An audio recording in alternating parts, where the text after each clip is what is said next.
Thank you. I nearly blew it. All right, like back to the whiteboard. So I better get, okay, for those of you that are watching the video, I sort of missed the first part, but I'm gonna just do a quick review. Those of you that missed the, that are watching on video, I missed the first part, and so I'm gonna do a quick overview on the whiteboard. Okay, you can do any of the three here, and you know, all the projects have to have enclosed volume. You should understand what enclosed volume is before you start the project.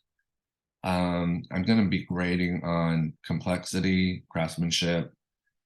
They can be figurative or non-figurative. All right, so that's where I started recording.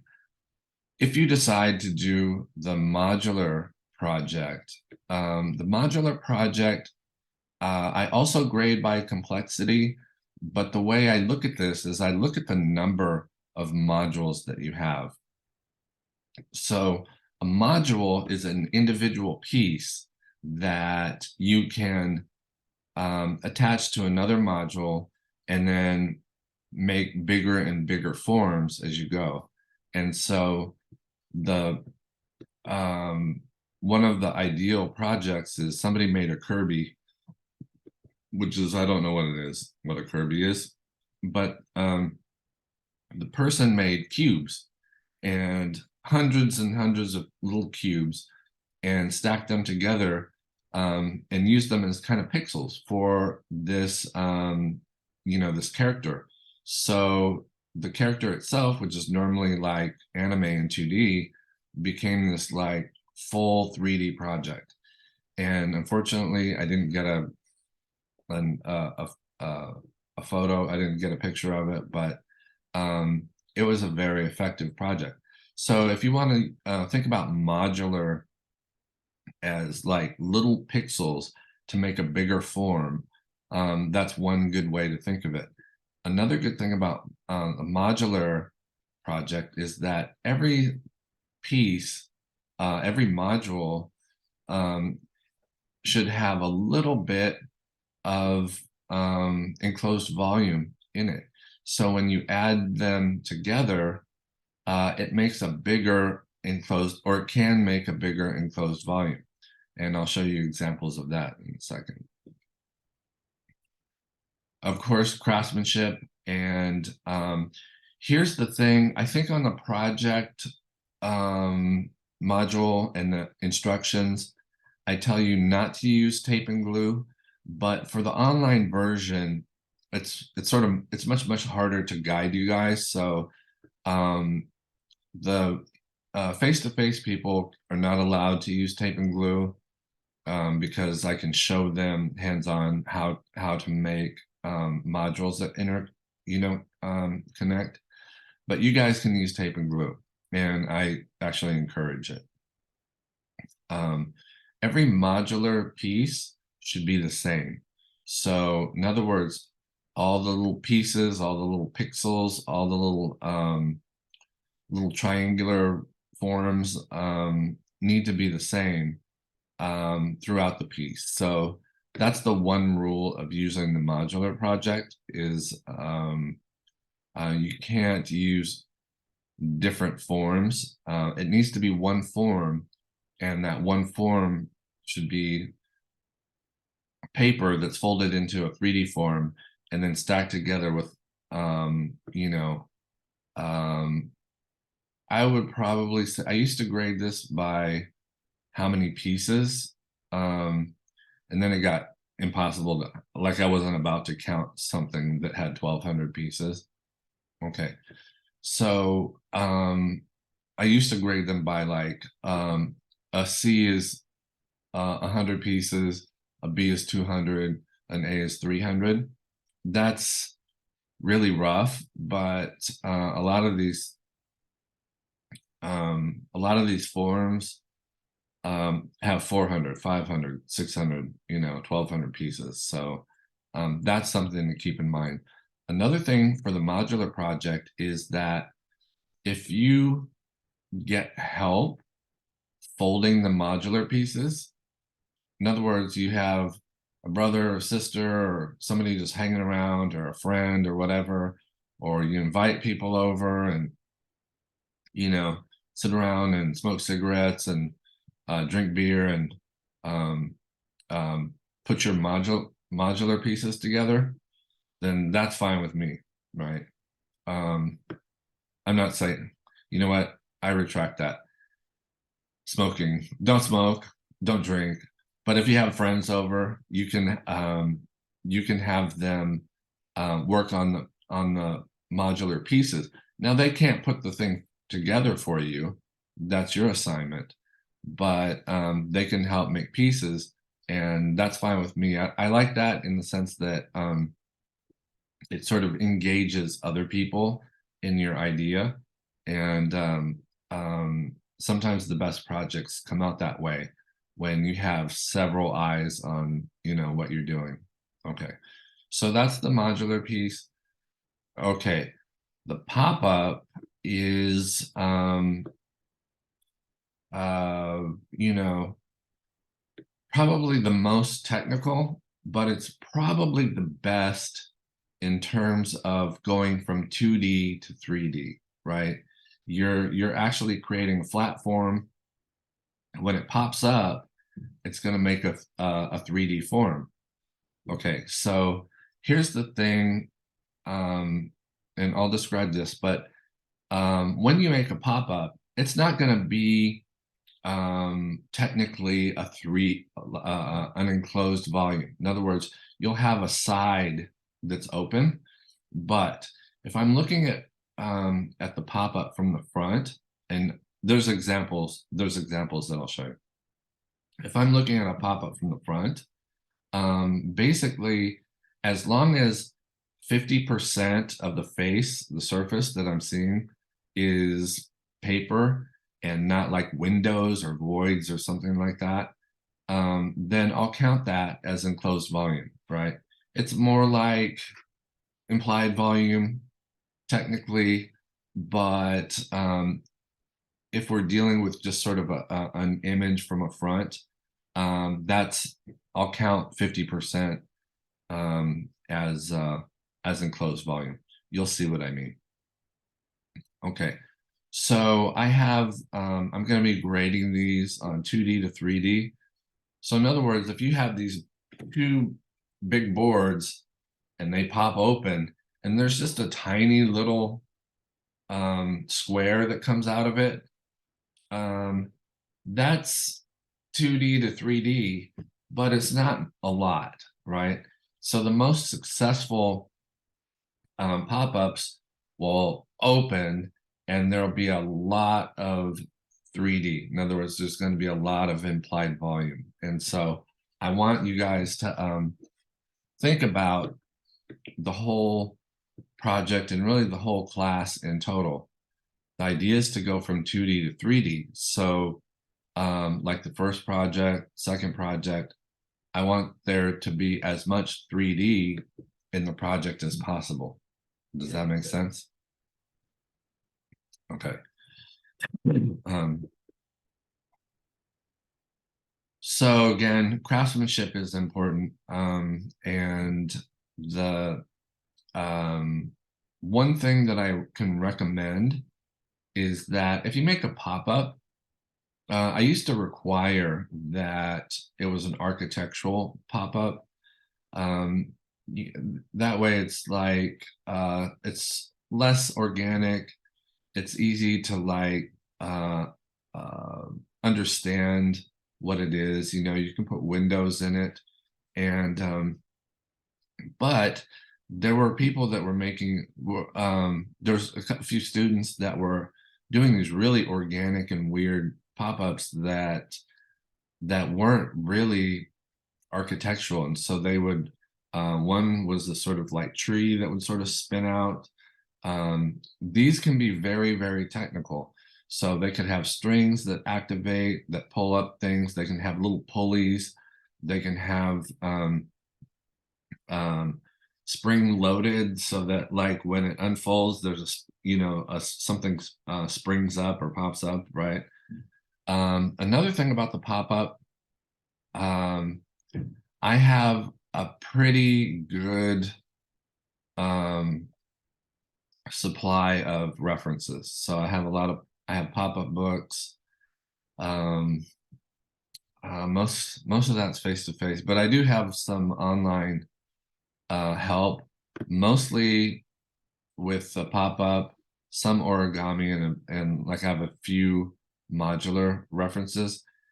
Here's what I want to say is that if you're kind of a technical person and like you like little mechanisms and gadgets and things that work and things that are kinetic, then I would say go for a pop-up. And in my opinion, if you're able to get through these little processes of like making a pulley and attaching string and making these shapes sort of like activate from 2D to 3D, I think this would be me, maybe. Like, I think I would go for a pop-up. It would be between, for me personally, it would be between pop-up and modular. If you're somebody that doesn't mind repetition and you're able to do things over and over again, and it sort of like is relaxing in a way, and you get into this sort of tantric rhythm of just doing the same thing over and over again, and it frees your mind. That's You might be interested in the modular projects, because once you make all these little pieces, all these little modules, and the putting together is the reward, right? That's the fun part, right? You can make this form, and as long as you have enclosed volume, you can't really lose, right? So the modular project gives you a lot of freedom in one way, but it is a lot of physical work. So that's one thing. The hardest one for me is origami, but in terms of like the project and what I'm really going for and getting you guys to understand, origami is probably the best one, right? Because that's a really good example of turning something that's 2D into 3D, and capturing this understanding of what enclosed volume is. So if you were to make a paper cube, right? That's a perfectly good enclosed volume, right? It encloses volume. There's it's probably not airtight, but it is enclosing that space. Okay. So any questions about the choice you have? You can do one. If there is an outlier project that sometimes comes up, and people kind of like it, there's something called kirigami. And kirigami is kind of the blend of origami and modular. Modular can be sort of like origami, and if you think of like kirigami as origami, but you can cheat on it, that's what kirigami is, right? So origami is like a set of inflexible rules, and you can only use a square of paper. You can't cut it. You can only fold it, right? And that's it. You can't cut into it. You can't tape it, fold it. You can't glue it. It's just paper and folding, and it has to be a square, right? Kirigami is origami, but you can fold it. I mean, you can tape it, you can glue it, you can cut into it, you can add other pieces. So that adding other pieces is significant, because then you can sort of make a mix between modular and origami. You can do like small sort of origami forms and then start to add them together. And that technically makes a kirigami. So that's possible. All right. Stop share. And we're going to go right back into Canvas. And I want to show you some examples of project 3 of what happened.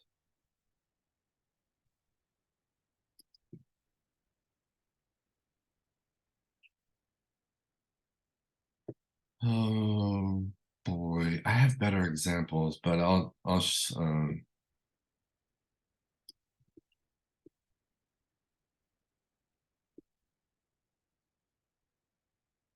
me see. Oops. Can you guys see this? It's all okay. So this is an origami, and the film is really bad. This is like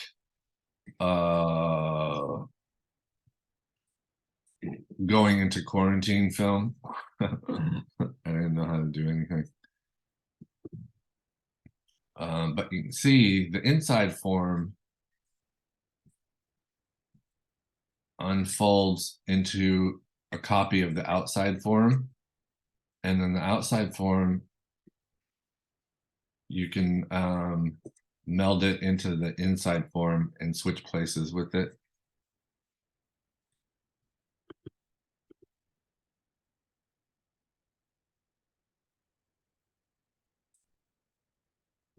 Okay, so that's an example. That's an example of origami. It can be much more organic, right? So this, I thought this was a pretty good project. This was just extra credit that the student turned in. So it was like not the student's project. The student's project was pretty incredible. But this one was, she just liked origami so much that she just did sort of fun projects. So I don't know if I'd turn this in as your final project, but I'd pass it. I think I would pass it.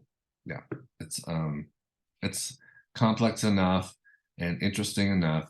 It's not really original, but I'm more concerned that you get this idea of enclosed volume and folding paper and changing 2D to 3D. That's more important. Okay, so this one is a project that is very simple, right? You can see this is what I consider the enclosed volume, this part here. And what I was talking about in terms of like voids, like all these windows and archways and stuff, those are considered voids. You know, in architectural terms, they say voids all the time. It's really just openings. Okay, so if I'm looking at this face, the face of it is mostly paper, right? I would say, I don't know, 60%, 65%, maybe 70%, I don't know, paper, and 40% voids in here. So this I'll count as enclosed volume, right? That works. And this one I gave it an A minus. It was simple, but the craftsmanship was so good, right? It was super clean. It worked. It laid flat. It opened it up into 3D. The paper that the guy used was really like appropriate to a pop-up. A pop-up, you want to think of the paper should be a little stiffer, right? So that it has a sort of fold memory and it doesn't like collapse in on itself. So if you do a pop-up, you probably want to do, you know, use illustration board or a thick paper that's not going to like kind of fall in on itself. All right. This is one of my favorite projects. These are just Post-its, and the um, the person just figured out how to use a Post-it to make I think one Post-it represents 4 of these little pyramids, right? But they're stacked in on each other, so you only see like 2 of the, like a Post-it is just represented by 2 of these little pyramids all the way around. So anyway, this is the thing that was over 1,000 modules. Each one of these that you see is a module. So this one, the student used the adhesive from the Post-its to put them together, which was, you know, that's fair. In your case, if you need to glue them together or tape them, you can tape them together. So that was really, really hard. And if I had told the student that they could like tape them or glue them together, it would have gone much faster. But they prevailed and made it anyway. And it's one of my favorite pieces. So you can see in each pyramid, there's enclosed volume, right? But the whole form altogether is also an enclosed volume. It's more than 50%, in this case, this sort of texture. So in terms of 3D, it has enclosed volume, it has texture, it has shadow, and then it has even more enclosed volume. So this is a really ideal project. And this person sort of thought it up themselves. It wasn't from a template. Okay. This is an origami bowl, and I think this is on the borderline of being not complicated enough. I mean, it's not a bad project, but I passed it. I may have given this person a B. I can't remember, but that's plenty of enclosed volume, right, for the size. And so there's kind of you can kind of see that there's volume in the head and mostly volume in the body, and even a tiny, tiny little bit of volume in the tail, right? So, oh, I remember, I gave this student a B because, or a B plus even, and that was because I tried to duplicate this and it was much harder than I thought. So I understand when you know you're working on a project and it's new to you, or if you've never done origami before, how difficult it can be. But just in terms of complexity, I'd like to see it at least this complex. Okay. Okay. Here's a modular swan. Now the modular pieces aren't really volumetric by themselves, but when you add them together, you can see just the walls of this, that there's all of a sudden there's quite a bit of volume. There's like an inch of volume. It's almost actual volume, but if you think about the paper versus the space that's inside, it's mostly space, less paper. Then it creates another enclosed volume. So the body of the swan is another enclosed volume. I would have liked to seen the bottom filled in. That would even make it more enclosed. But this was a good project. So and then a lot of you know, kind of a lot of different kinds of enclosed volume. Okay, so this is I didn't mind this at all. I mean, this is another passing one. It it's very simple, and there are a few things that I would consider is that it is 50% or more of volume, in other words, paper rather than voids. And I'm not really counting these openings from the side. You know, these are sort of meant to be looked at straight on, or at least I grade them looking straight on. So that means more of this surface, the percentage is paper, and so that counts. Where I did mark this down a little bit is that the cuts weren't really clean, and it didn't really fold all the way down flat. So there are some issues in terms of it being like a pop-up, but I liked the feel of it, and I wanted it to be a little more complete. In other words, if it had a border, even if it was a white on white border, that would have kind of firmed it up and given this background a little bit. So I think what takes away is that you can sort of see through this thing. Maybe there is a background. I'm not sure. All right. Those are the examples. While we're on Canvas, let's take the quiz.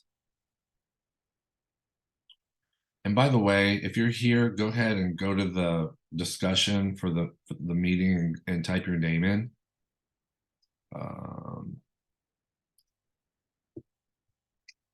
Okay, and then while you're at it, we can take the quiz while we're here on Canvas. Where are we? Okay, that's fine.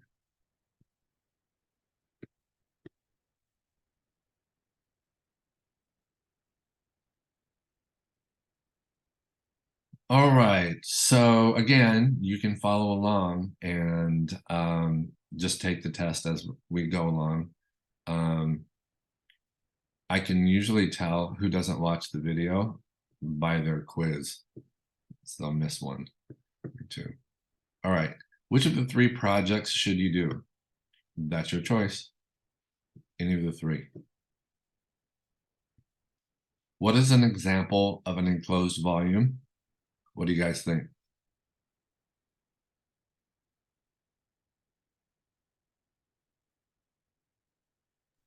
Hot air balloon.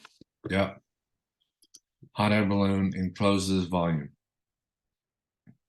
I guess there's a hole at the top. Is there a hole at the top of those things? I'm not sure. Maybe not. At the bottom. This is at the bottom, right? There's no. Yeah, a hole at the top would be a disaster. All right. Besides no Hello Kitty, are there any other weird rules for the origami project? Yep, no paper cranes. Please and thank you. What kind of paper should I use? Oh, you know the other thing? Paper flowers. I've try to do something other than like paper roses or tulips, or I'm pretty saturated on those two. So okay, what kind of paper should I use for these projects? Only rice paper, pretty much any paper, specifically origami paper. No, pretty much any paper. And you can sort of like intuitively pick paper, and if it's too flimsy or that's one thing that could go wrong. If it's too hard to fold, that's another thing that can go wrong. But if you can fold it and it's not flimsy, any paper, pretty much anything. How are these projects graded? All grading is done on a curve. Projects based on a scale from best projects to worst. Understanding of enclosed volume, craftsmanship, and complexity. Well, that's the one. What's an advantage of doing origami over the other projects? Origami suits a wide variety of personality types. It's the easiest of the three choices. Best results with the least amount of work. Origami is easy to understand and isn't that complex. Well, that's wrong. This one's significant because this is it's kind of a trigger for me, because my son tries to do the most amount of stuff with the least amount of work, and it makes me absolutely crazy, right? He'll just put in the very minimum of energy on just about everything, except for playing Valorant. He puts the maximum amount of energy into video games. So be careful if this is your mode of working. It's this one. Origami suits a wide variety of personality types. Okay. Okay. What's the main advantage of choosing the modular paper project over the others? It's easy, thought-free. No. It suits people that don't mind working in repetition. Yeah, we said that. It can be soothing and stress relieving. That's big. Especially I feel like, we're out of quarantine, but I don't know. I still feel stressed out. Maybe I'm just the only person. But anyway, B and C are the correct answers. I don't know. Are you guys stressed out still? Or is things have like leveled off, right? After quarantine and you're getting outside. You guys are getting outside? Yeah, better. Okay. What's the main advantage of doing the pop-up project over the other projects? It's the easiest? No. No advantages, it's the hardest? No. It's fun for people that like mechanisms and objects that are kinetic. Yeah. I can decorate this project unlike project 1 and 2. That's true. Paint it, draw on it. You can grow chia fur on it. You can do whatever as long as it has volume. Okay. Can I use tape and glue for the modular project? Yes, you can. The individual locking pieces rule has been taken out, and that's true for you guys. So submit. And I'll just double check because sometimes I miss. All right, that's the quiz. We done on Canvas? I think so. All right, so that's project 3. You have a choice of 3. You can do the origami project, the modular project, or the pop-up. For project 3, let me remind you or tell you that most of the resources in our little library, on the front page of Canvas, if you go down to the library and click on that, most of the resources and the PDFs and stuff that I snatched off the internet and paid for off the internet is for project 3. There are books on origami. There are books on modular folding, and there's books, at least one book on pop-up. But if you do a pop-up, let me know, and I can connect you with some different resources. It's interesting because I was originally, when we went into quarantine, I was gonna like just assign origami, and then I thought, well, the modular project is kind of interesting. So and then a teacher that I work with does just a pop-up the whole semester, right? And so they make a pop-up book. So I was like, oh, that's a good paper project. So I thought I would like try a choice of all 3, and people would just, students would just gravitate to one of the projects, and then that would be the project that I would start, to do subsequently. And what happened is almost every semester it gets divided 3 ways. Like students, a third of the students will do pop-up, a third of the students will do origami, right? Or the modular project. And so it divides up so evenly that I decided just to keep all of them.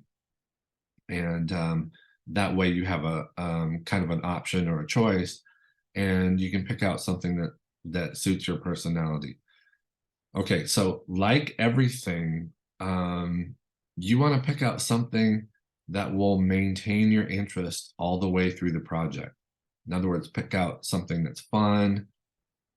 In this case, you know, you might want to make something that's so complete and unique and nice as a gift. Maybe you make something so you know, such good quality that you make it a gift for somebody, you know.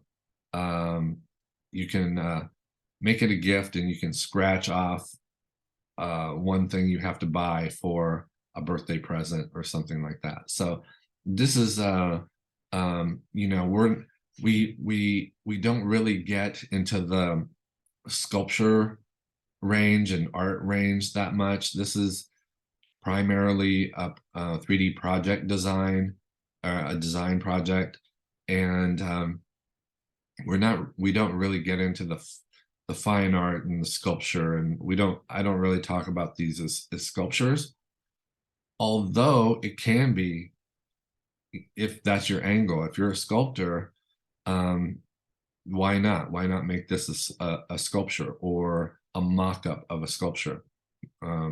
So that's possible as well. Okay, so that's the meeting. Unless you have any questions, and then it was Diana that was you're going to hang around after and ask some questions. Do you want to ask it now with people here, or do you want to wait around after? I mean, I could ask it here. I didn't Oh, know what the project 2 for the 26th was due with the checklist. I didn't know if I was supposed to comment my name or anything because it says I got 0 points, but I did the whole checklist. I just didn't know what it oh, was. okay, so here's the thing. I'll grade everything on the checklist, Mhm. and then I'll forget to like enter it on the checklist. So it's a different column for me. Okay. So that's one of the bad things about Canvas, is that you can do everything on the checklist and it doesn't switch it over to the checklist. I have to do it manually, which I Okay. haven't done yet. So I'll do that today. You'll get full credit, and and in the future, know that if anything goes wrong, it's Canvas's fault.